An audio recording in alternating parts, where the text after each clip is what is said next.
Suicide Squad sucks. That needs to be said right up front on top of everything else, because it's one of those peculiar movies where what's gone wrong with it is actually kind of goddamn fascinating, and parts of it are so completely wrong-headed that seeing them play out is unintentionally entertaining, compelling in its own right, which some folks will inevitably take as being some kind of an endorsement. So let me be completely unequivocally clear right now. Suicide Squad is a fucking garbage fire. It is excrement. It is a flailing, obnoxious, pointless, ugly, dreary disaster that swings wildly back and forth between incoherent and boring, and most of the time looks like it was shot through a solid wall of blood-clouded, kidney failure piss, which for a change means it's actually pretty goddamn appropriate for a feature that manages the neat trick of feeling all at once like an irritating wallow in the paint-huffing, waste-of-skin teenager version of anarchic excess, and an infuriatingly fake, phony, corporate mass-marketed co-opting of the paint-huffing, waste-of-skin teenager version of anarchic excess. It's the radio edit of a Kid Rock cover of an Iggy Pop track, the feature-length adaptation of a blonde mullet-sporting 10-year-old shouting "World Star" from the Chuck E. Cheese ball pit on Snapchat.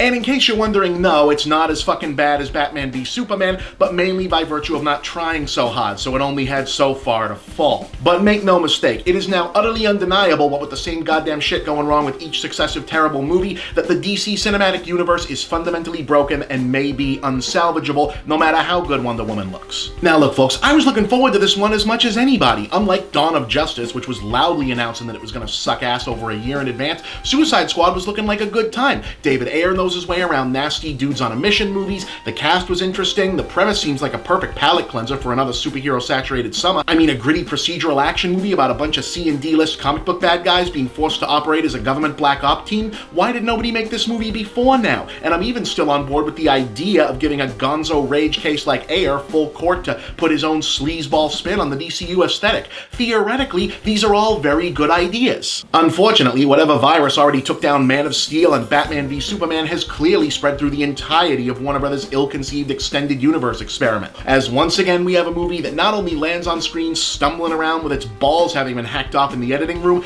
but also with just enough of what one presumes was the original vision still intact that you can tell it probably wasn't going to be even good before the suits took the scissors to it. Aesthetically, tonally, and quality-wise, the film Suicide Squad resembles more than anything else is Mortal Kombat Annihilation, and not just because of the terrible 90s style CGI used to create one of the main bad guys. The whole thing is a mess from top to bottom. There's no logic to the way scenes are arranged and play out. Some characters get introduced multiple times, while others barely warrant having their names said out loud, which hilariously includes one of the main villains. Everyone seems to have 2 different personalities, 5 motivations, and at least 3 different backstories, and the only reason any of their interactions feel like something that might have worked under different circumstances is Will Smith, Margot Robbie, and Viola Davis are compelling enough on screen to make even the scattershot bullshit like this almost seem cohesive. At least until that scene where Deadshot flips out because he found a top secret file, and the big surprise inside that the whole fucking movie stops to absorb is some shit we already saw happen twice. The whole film plays out like that, and you don't need to have been following the deluge of gossip to know immediately that Suicide Squad was drastically reworked from whatever it was originally gonna be. It's obvious from how no one's story arcs follow through in coherent fashion, the way plot threads appear and disappear out of fucking nowhere, and how developments that were clearly meant to be major plot twists ran with a resounding, "Oh, okay."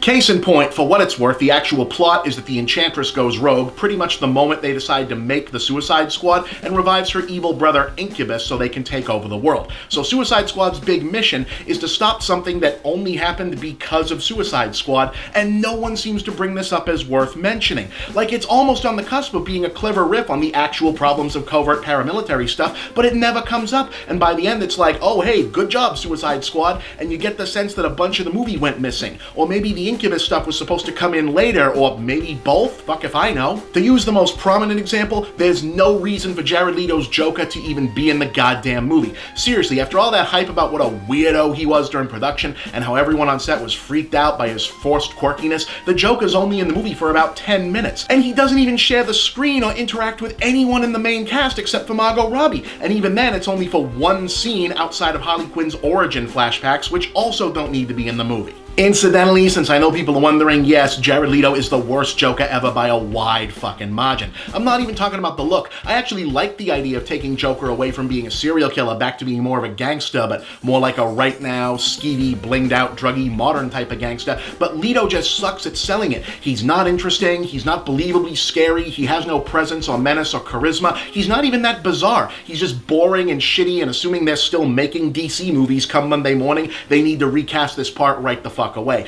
But yeah, he's barely in the movie. Oh, they talk about him a whole lot. The movie uses the idea that the Joker is coming to rescue Harley Quinn as a ticking clock for most of Act 2, but once he shows up, they have their one brief scene together, and then he's gone again, having had zero impact whatsoever on anything else going on in the film. He doesn't even significantly impact Harley Quinn's character arc, which doesn't really exist, and that wouldn't be a problem if it wasn't so clearly meant to be there at one point. Maybe it has something to do with how Deadshot randomly turns all sensitive and nurturing to her in Act 3, even though they've had no interaction before that, because Deadshot's whole storyline is this weird buddy cop bromance with Rick Flag.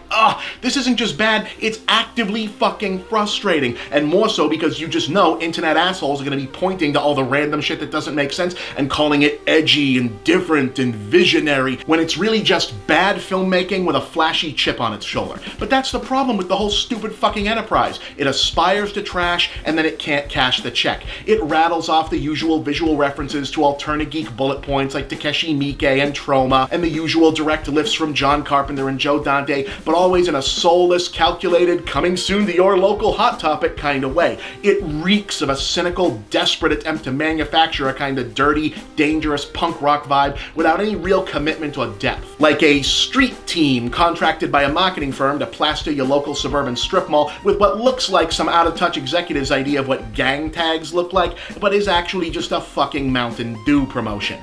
That's Suicide Squad in a nutshell. The movie equivalent of stenciled graffiti. It's Breaking Bad branded rock candy. It's a vaping pen shaped like a crack pipe hawked on QVC by Flavor Flav. It's a gentrified neighborhood still trying to look street by putting a Boondocks mural next to the Panera Bread. And it's not even the good fucking version of that. So yeah, sorry folks. I know you wanted this to be the evil Avengers, but what you got is more like Big Hero Sucks.